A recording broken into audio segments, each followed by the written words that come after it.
Ada banyak tambahan informasi di dalam narasi cara cerdas bernegara dalam sisa 1000 video ke depan, yaitu banyaknya istilah baru. Seru sesungguhnya ini bernegara melawan globalis, melawan komunis Tiongkok, dan melawan demokrat ke depannya. Ini kompetisi sehat sejatinya, namun tetap penuh dengan kekejaman dan ketegaan. Grand Plan Mardigu Nation adalah melakukan apa yang Gajah Mada lakukan lebih dari 600 tahunan yang lalu. Kita hanya sekedar bisa membayangkan apa kira-kira isi dialog antara Mahapati Gajah Mada dengan rajanya Hayam Wuruk. Dialog yang kita bawa ke zaman sekarang kira-kira adalah, Paduka, kita harus menarik garis wilayah kita Majapahit yang sesungguhnya. Kerajaan Majapahit wilayahnya adalah Gajah Mada menarik garis melingkar ujung barat yang saat ini adalah Thailand, ujung utara yang saat ini adalah Filipina, ujung selatan yang saat ini Indonesia, dan ujung timur yang saat ini adalah Papua Nugini. Lalu dengan Sumpah Palapa, Gajah Mada menyatukan Nusantara. Tanpa dia mengawali dengan menarik garis atau drawing map, maka tidak ada Indonesia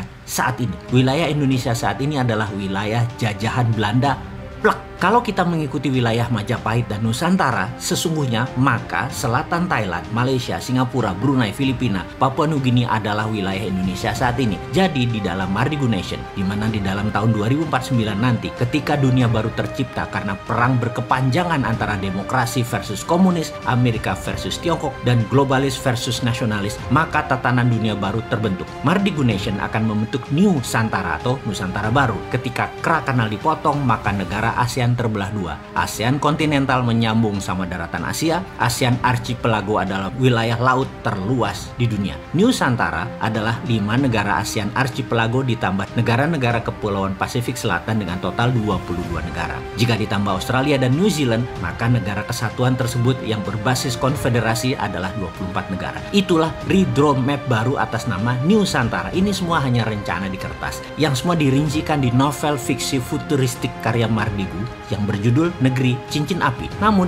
sebagai narator halunya Bosman tadi adalah pesan yang ditunjukkan ke anak muda yang memiliki new mind adalah semuanya itu mungkin terjadi. Bertahap kita susun rencana untuk sampai ke sana. Kalaupun target bintang kita capai tidak tercapai untuk menjadi Nusantara tersebut, maka setidaknya bulan kena lah. Rencana pertama adalah Indonesia harus menjadi negara berdaulat dalam beberapa bidang yang akan kita dominasi. Yang mana Indonesia harus menjadi price maker. Dalam berdagang ada istilah price taker dan price maker. Price taker bukan kita yang menentukan, namun para pemain besar seperti big boy di dunia currency atau para trader besar di dunia komoditi atau dunia tambang mineral lainnya pada indeks bursa komoditas. Di sisi lain, price maker adalah kita yang menentukan sendiri harga produk kita yang kita buat. Di dalam price taker, Indonesia yang memproduksi minyak saja tidak bisa menentukan harga minyak karena yang menentukan pasar adalah pemain besar bukan dari Indonesia. Seperti Saudi yang menghasilkan 40% minyak dunia, itu pun hanya bisa pasrah oleh pasar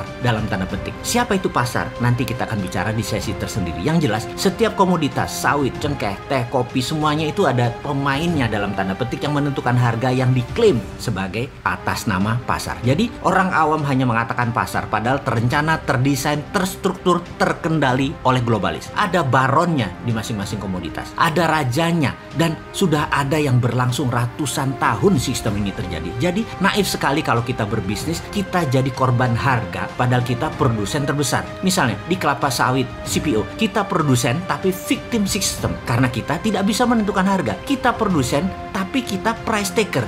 Begitu juga di komoditas teh, kopi bagi Indonesia. Ya begitulah kalau negara tidak berdaulat. Coffee bean, biji kopi, kita menjadi price taker. Sekarang kita ilustrasikan lebih dalam lagi. Misalnya 1 kilo saat ini kopi adalah harganya 100.000. Setelah di roasted menjadi 150.000 per kilo, dan itu harga umum. Kita hanya bisa untung sekitar 10-20%-an jika kita petani bean atau petani biji kopi. Ketika digiling dan dipilah dengan mutu bagus, kita pisahkan dengan mutu sedang, kita pisahkan dengan mutu rendah, maka mulai harga berbeda, dan yang menentukan ini sudah pabrik produsennya. Dan ketika diberi merek mulai dari kopi kapal api, kopi ABC, Nescafe, Dolce Gusto, dan lain sebagainya, maka penentu harga ditentukan oleh sang produsen tergantung target pasar retail mereka. Di sini margin keuntungan bisa lebih besar, yaitu 20 hingga 30%. Ketika Starbucks masuk ambil dari petani kopi bean, diproses hingga diseduh dalam bentuk cappuccino, frappuccino, ditambah suasana nongkrong, maka dari bean melompat 3 lapis, melompat roasted, manufaktur, langsung ke pelanggan. Maka margin keuntungan per kilo bisa sampai 1000% karena dari Rp100.000 per kilo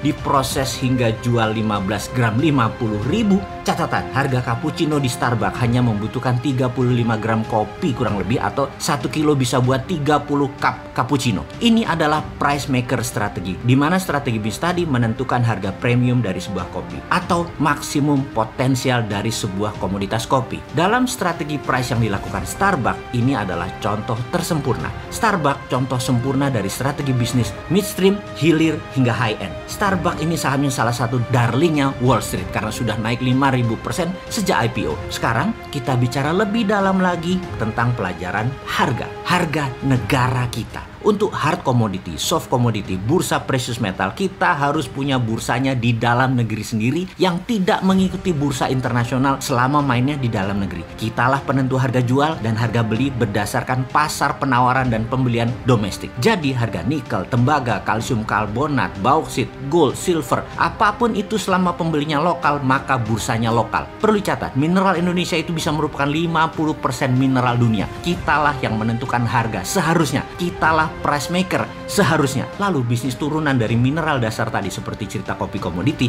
sampai Starbucks dibangun di Indonesia. Apa itu? Katakan industri besi hingga turunannya sampai ke kendaraan, bahan bangunan, terus 6 lapis turunan sejak keluar dari steel foundries. Itu semua dirancang dan didesain beruntun. Ngeri nggak tuh kenaikan nilai atau value added produk tadi? Karena itulah Grand Plan Nasional harus fokus di manufaktur dan industri turunan mineral. Inilah dalam Mardigu Nation yang disebut sebagai Mineral Road atau obor Tiongkok ala Indonesia sebagai alat tawar, di mana alat tawarnya adalah mineral.